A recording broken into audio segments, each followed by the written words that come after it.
द्वादशी के विषय लेखा शास्त्र में पाठ नंबर 1 चल रहा था, जिसमें आंकिक प्रश्न संख्या 9 तक करवा दिया था आपको। अब एक अगला टॉपिक आता है खाते बंद करने के बाद अशुद्धि सुधार। मान लीजिए फाइनल अकाउंट सारे बन गए और कुछ एडजस्टमेंट रहना बच गया या बाकी रह गया, तो हम किस प्रकार से उसको सुधार करेंगे।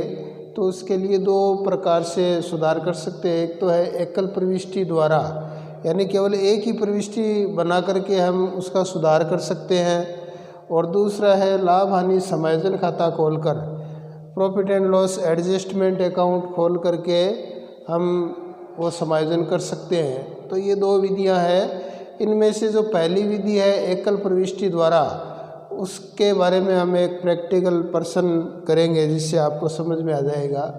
प्रश्न नंबर 10 है, ए, ब और स एक फर्म में बराबर के साझेदार है और 1-1-16 को उनकी पूंजी क्रमशः 50,000, 40,000 और 30,000 रुपये की थी। 2016 के खाते बंद करने के बाद ये पता चला कि साझेदारी संलेख या समझौते के अनुसार पूंजी पर 10% ब्याज, वार्षिक ए को 3,000 रुपये वार्षिक वेतन और स को 6,000 रुपये का कमीशन दिया जाना था। तो ये नहीं दिया है। उपरोक्त सुधार हेतु चिट्ठा बदलने की बजाय एकल प्रविष्टि द्वारा सुधार कीजिए। तो ये प्रश्न है जिसमें खाते बंद हो गए और अब हमें 2-3 एडजस्टमेंट है वो करने हैं और एक प्रविष्टि करनी है। तो इसके लिए एक तालिका टाइप का प्रारूप बनाएंगे जिसमें एक कॉलम रहेगा पर्टिकुलर, फिर जितने पार्टनर है उतने कॉलम बना देंगे। कॉलम थोड़ा बड़ा बनाएंगे क्योंकि डीआर और सीआर उसके 2 भाग करने हैं, ए, बी, सी 3 तो पार्टनर का बनाएंगे। फिर एक कॉलम बड़ा फर्म का भी बनाएंगे जिसमें भी डेबिट और क्रेडिट का रहेगा। अब जो एडजस्टमेंट करना भूल गए हैं वो करना है। तो सबसे पहले साझेदारी संलेख या समझौते के अनुसार पूंजी पर 10% से ब्याज दिया जाना था और पूंजी है 50,000, 40,000 और 30,000। तो सबसे पहला एडजस्टमेंट हो जाएगा इंटरेस्ट ऑन कैपिटल, पूंजी पर ब्याज। एक कॉलम में सीआर में आएगा क्योंकि पूंजी पर ब्याज पार्टनर को मिलता है, तो पार्टनर के यहाँ क्रेडिट में आ जाएगा 5,000 ए का है, बी का 4,000, सी का 3,000। ये हो गया आपके 50,000, 40,000 और 30,000 का 10% हमने ले लिया।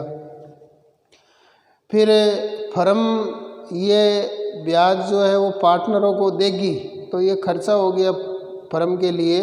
तो फर्म के कॉलम में डीआर साइड में आ जाएगा 12,000।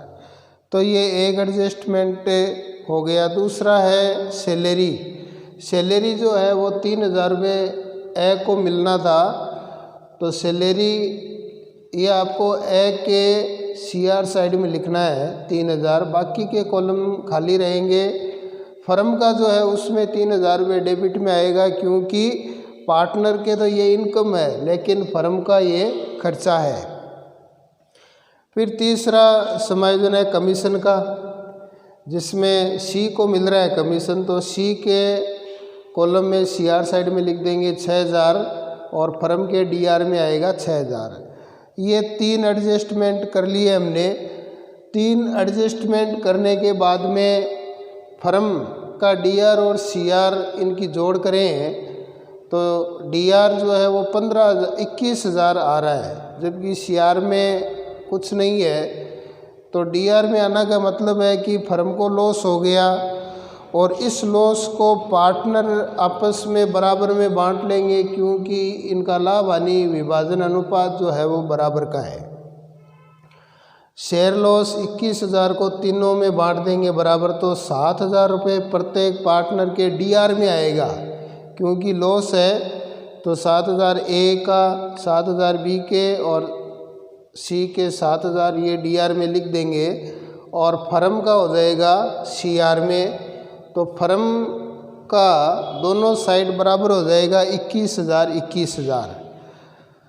ये बराबर होने के बाद में अब हम पार्टनरों के डेबिट क्रेडिट इनकी जोड़ करेंगे तो ए का DR साइड में 7,000 आ रहा है और दूसरे CR साइड आ रहा है 8,000।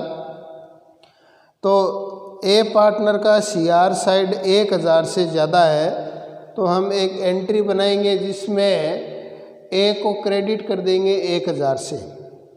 फिर बी पार्टनर है, उसका डेबिट साइड 7,000 आ रहा है, क्रेडिट 4,000 आ रहा है, तो 3,000 रुपये डेबिट ज़्यादा है, तो एंट्री में लिख देंगे बीज कैपिटल अकाउंट डेबिट 3,000। फिर सी का है, डेबिट में 7,000, क्रेडिट में 9,000, तो क्रेडिट में टू सीज कैपिटल अकाउंट 2,000। तो ये जो साइड जितने से ज़्यादा है उसे वही डेबिट या क्रेडिट कर देने से ये फाइनल एडजस्टमेंट एंट्री हो जाएगी और डेबिट के और क्रेडिट के दोनों साइड बराबर हो जाएंगे ऑटोमेटिक। तो ये इस प्रकार से एक फाइनल एडजस्टमेंट की एक एंट्री बना देंगे। तो ये एकल प्रविष्टि द्वारा अशुद्धि का सुधार हो गया है। अब आगे लाभ हानि समायोजन खाता खोलकर ये आगे देखेंगे। दूसरी विधि लाभ हानि समायोजन खाता खोलकर अशुद्धि सुधार, उसका एक आंकिक प्रश्न है जिसके द्वारा आपको समझाया जाएगा। आंकिक प्रश्न नंबर 11 है जिसमें 3 पार्टनर है XYZ जिनका अनुपात 2:1 का है और 31 मार्च 2017 को 30,000 का लाभ बांटने और आहरणों का लेखा करने के बाद पूंजी क्रमशः 60,000, 45,000 और 30,000 है। यानी 31 मार्च 2017 की पूंजी आपको दे रखी है। बाद में यह पता चला कि पूंजी पर 5% ब्याज और आहरण पर ब्याज लगाना भूल गए, यानी 2 एडजस्टमेंट बाकी रह गए, इंटरेस्ट ऑन कैपिटल और इंटरेस्ट ऑन ड्रॉविंग। आहरण इस प्रकार है, X के 6,000, Y के 4,500, Z के 3,600 रुपये, जिन पर ब्याज क्रमशः 120, 90 और 45 रुपये था। यानी इन पर ब्याज ये कैलकुलेशन करके दिया आपको। उपरोक्त भूल को सुधारने के लिए 1/4/17 को आवश्यक जर्नल प्रविष्टियाँ और साझेदारों के समायोजित पूंजी खाते बनाइए। तो अपने को पूंजी पर ब्याज निकालने के लिए ओपनिंग पूंजी या ओपनिंग कैपिटल की आवश्यकता है और अपने को पूंजी है वो क्लोजिंग दे रखी है। तो सबसे पहला काम है कि कैलकुलेशन ऑफ ओपनिंग कैपिटल यानी प्रारंभिक पूंजी की गणना। तो क्लोजिंग कैपिटल लिखेंगे XYZ की जो दी हुई है 60,000, 45,000 और 30,000। ड्रॉविंग जो पहले हमने लेस कर दिया था उसको वापस ऐड करेंगे ओपनिंग कैपिटल निकालने के लिए। तो 6,000, 4,500, 3,600 ये जोड़ देंगे तो X का 66,000, Y का 49,500 और Z का 33,600 आया। शेयर प्रॉफिट जो 30,000 रुपये का लाभ था उसको बांट दिया इन्होंने 2:1 के अनुपात में। तो वो लाभ कैपिटल में जुड़ा हुआ है, इसको वापस लेस करना है।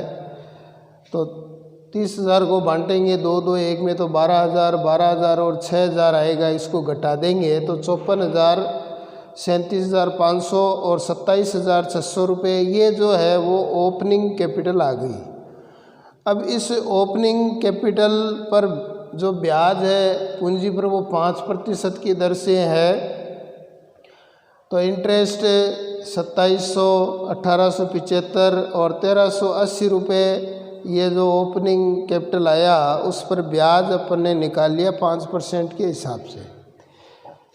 तो पहला काम हो गया कि भाई ओपनिंग कैपिटल ज्ञात कर ली और उस पर ब्याज कितना कितना आया वो हमने ज्ञात कर लिया।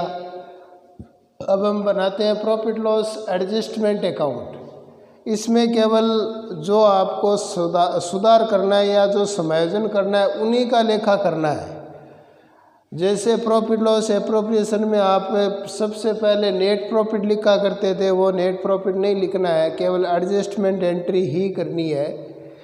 तो to interest on capital XYZ जितना जितना हमने यहाँ कैलकुलेशन किया है 2,700, 1,875, 1,380 ये लिख के जोड़ दिया तो 5,955 रुपये का पूंजी पर ब्याज हो गया। फिर इधर by interest on drawing XYZ 120 90 45 ये आपको दिया हुआ है, ये इधर क्रेडिट में लिख दिया तो 255 रुपये। तो ये दो समायोजन करने से फर्म को 5700 रुपये का लॉस हो गया।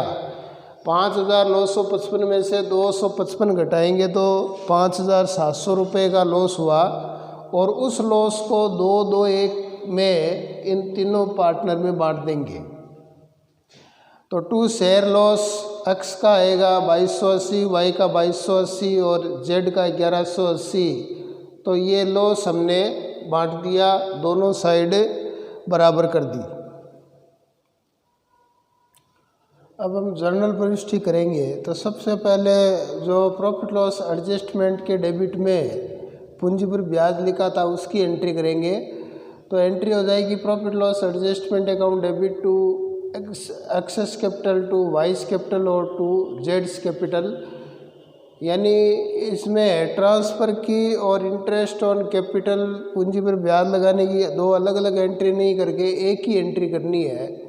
Profit loss adjustment account debit to पार्टनरों को हम क्रेडिट कर देंगे 2700, 1875 और 1380 तीनों मिला के 5955 रुपये की ये डेबिट में एंट्री हो जाएगी प्रॉफिट लॉस एडजस्टमेंट के। इसी प्रकार इंटरेस्ट ऑन ड्रॉविंग जो आरएन पर ब्याज लगा है उसकी उल्टी एंट्री हो जाएगी, तीनों पार्टनर को डेबिट कर देंगे और to profit and loss adjustment account.